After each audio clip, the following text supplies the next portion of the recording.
د کهانۍ شروعات د سیسټین نومې جنۍ نه کیږي کومه چې د خپلې ملګري هینا سره یو بار کې موجود وي. په دې ټیم کې د دیو خواته د روډریګو نومې یو کس راشي او د دواړو له ځنګل ته د تللو یو اپر ورکي. ورته وایي چې هلته کې ډېر خطرناک مګرمچ دي. په دې باندې هینا ډېره خوشحاله شي او د تلو دپاره تیاره شي، خو سیسټین دې سره تلل نه غواړي. نو هینا یې په څه ناڅه طریقه باندې رضا کي. خیر په سبا له باندې روډریګو د دواړو جنکو پسې لاړ شي او د دیو سره څه کسان نور هم را روان کی. ټول دې چکر ته ډېر خوشحاله وي او بیا دا ټول په خوشحالۍ باندې روان شي. د څه مزل نه پس روډریګو خپل ګاډه د ځنګل په منځ کې ودرئ او دې ټولو ته وایي چې دلته نه به موږ کښتۍ کې ځو.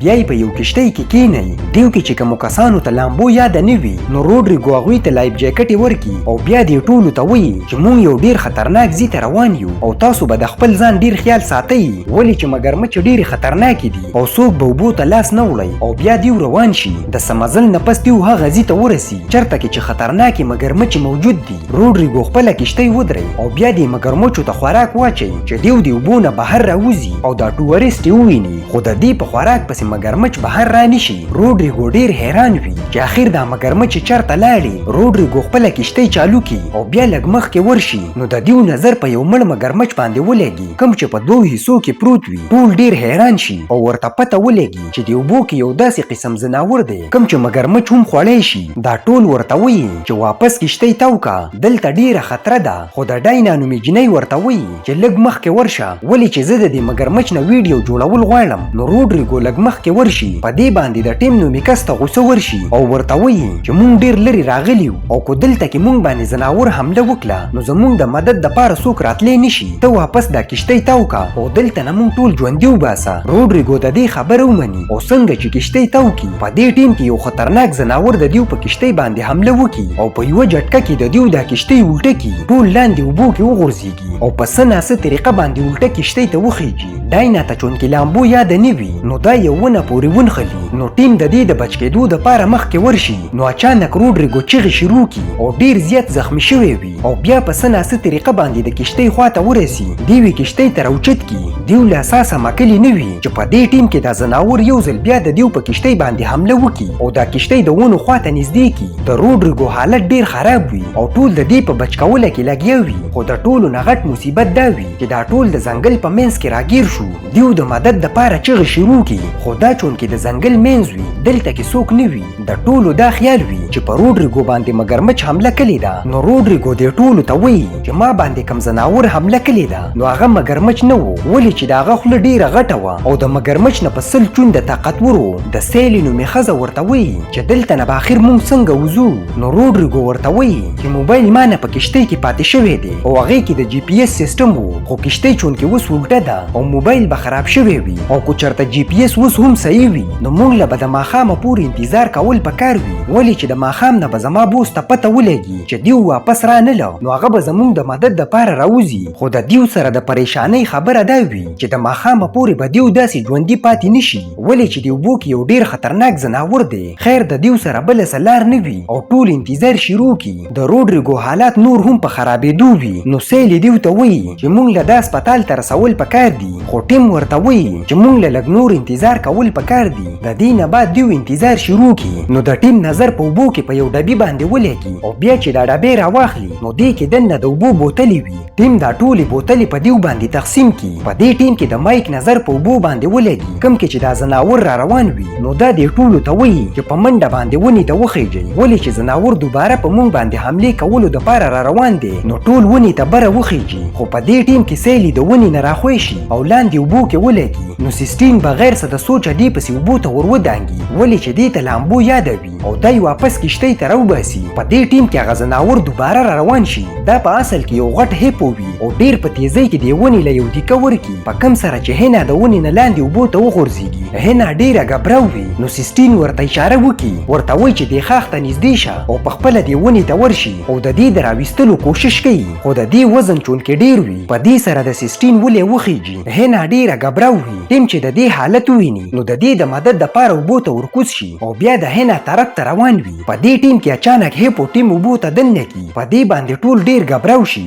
هینا په څه ناڅه طریقه باندې یو ونې ته وخیږي خو د دې قسمت دومره خراب وي چې هیپو دوباره راشي او دې باندې باندې حمله وکړي او اوبو ته دننه کړي. د دې په لیدو سره باقي خلک ډیر خفه وي. اوس د ټولو نه غټ مصیبت دا وي چې شپه لګېدو والا وي. دې خوا د روډریګو بوس والکر ډیر پریشانه وي ولې چې شپه ولګېده او روډریګو واپس رانلې. نو دا یو ټوپک او څه کالتوس راواخلي او د روډریګو په تلاش کې وځي. دې خوا دا ټول په ونه کې ناست وي او ډیر زیات ګبراو وي. سیسټین په خپلې ملګري پسې ډیره خفه وي خو سیلي ورله تسلي ورکوي. د دې نه بعد ډاینا دې ټولو ته وایي چې په کښتۍ کې کم ټریکر موجود دی کیدای شي چې هغه اوس هم ټیک وي ولې چې د روډریګو د بوس به دا خیال وي چې دوی صحیح سلامته دي. د دې وجې نه زموږ د مدد دپاره رانلې. روډریګو چې د دې خبرې واوري نو ورته وایي چې ستا خبره بالکل ټیک ده خو موبایل به د کښتۍ نه څنګه راواخلو. نو ډاینا ورته وایي چې موږ به د تیلو په ذریعه باندې د کښتۍ نه ګل چاپیره اور بل کړو او بیا به یو کس اوبو ته کوز شي او د کښتۍ نه به موبایل راواخلي. خو غټه مسله دا وي چې اوبو ته لاندې کوزېدلو والا څوک تیار نه وي او روډریګو په خپله باندې زخمي وي. سیلي ډاینا ته وایي چې ته دې اوبو ته کوزه شه. نو ډاینا ورته وایي چې ما ته لامبو نه راځي او بیا ورته وایي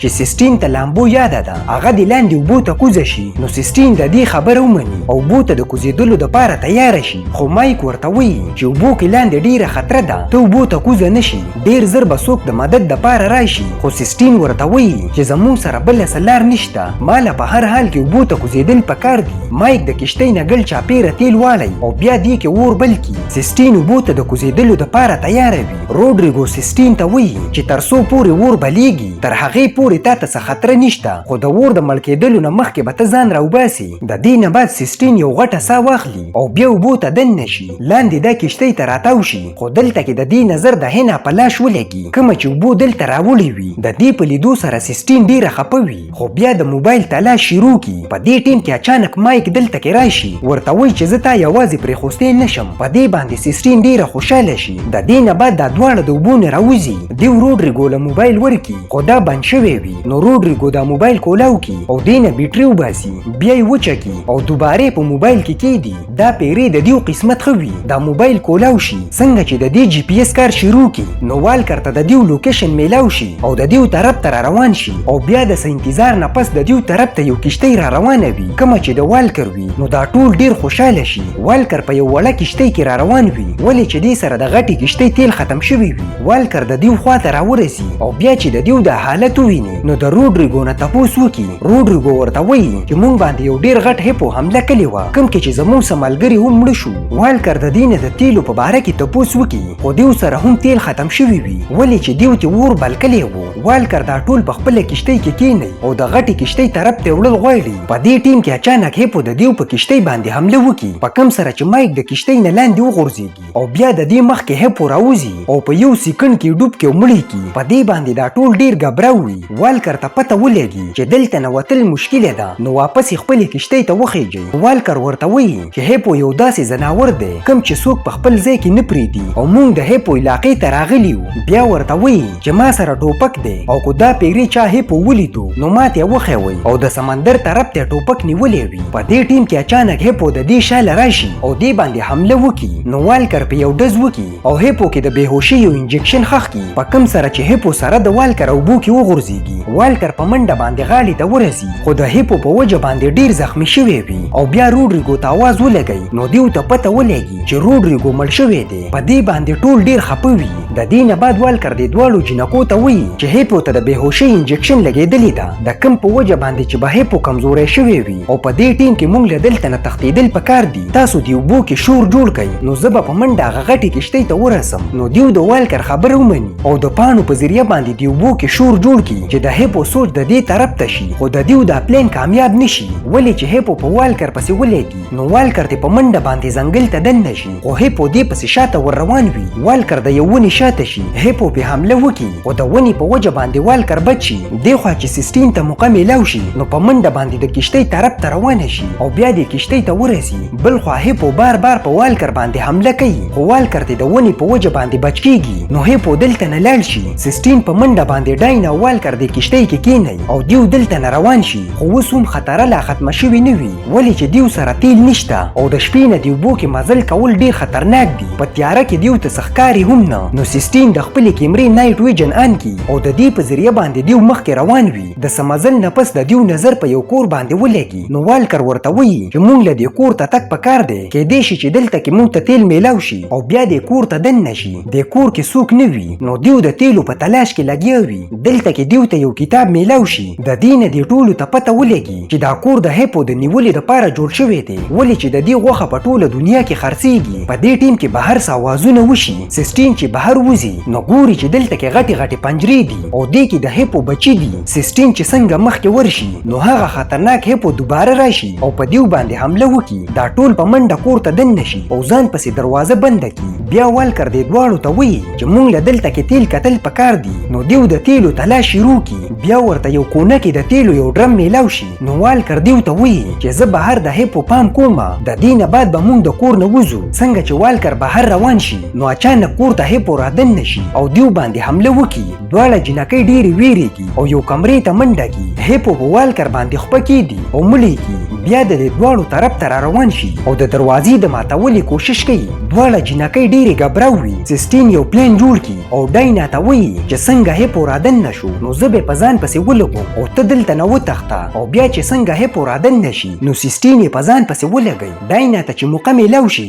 نو دلته نه وتښتي او بیا د بره نه لاندې ودانګي، په کوم سره چې د دې یو خپه ماته شي. سیسټین ډېر د چالاکۍ نه کار واخلي، هیپو په ځان پسې راولي او هغه د تیلو ډرم ته راورسي او بیا چې ورته موقع میلاو شي نو دې کې اور ولګوي. د دې په وجه باندې د هیپو سره په ټول کور کې اور بل شي او په خپله باندې د کور نه لاندې راودانګي. ډاینا چونکې ډېره زخمي وي نو سیسټین یې راپاسي، ورته وایي چې مونږ له دې پنجرو سر ته تلل پکار دي. خو ډاینا ورته وایي چې مونږ له دلته په څه ناسه طریقه باندې وتل پکار دي. سیسټین داسې دلته نه تلل نه غواړي. نو ډاینا یوازې روانه شي، کومه چې د دې تر ټولو غټه غلطي وي، ولې چې د دې مخکې خطرناک هیپو راشي او په دې باندې حمله وکړي او په یو جټکه کې تیسه وباسي. د دې نه بعد هیپو د سیسټین طرف ته را روان شي. خو سیسټین دا پیري یو ډېر د سمجدارۍ کار وکړي. دا دې پنجرې ته دننه ورشي. دلته کې د هیپو یو بچی راګیر وي نو دا دې پنجره اوچته کړي او د دې د بچی آزاد کړي، په کوم سره چې هیپو د خپل بچي سره مصروف شي او د خپل بچي سره دلته نه لاړ شي. د اور په وجه باندې د ریسکیو ټیم دلته کې راشي.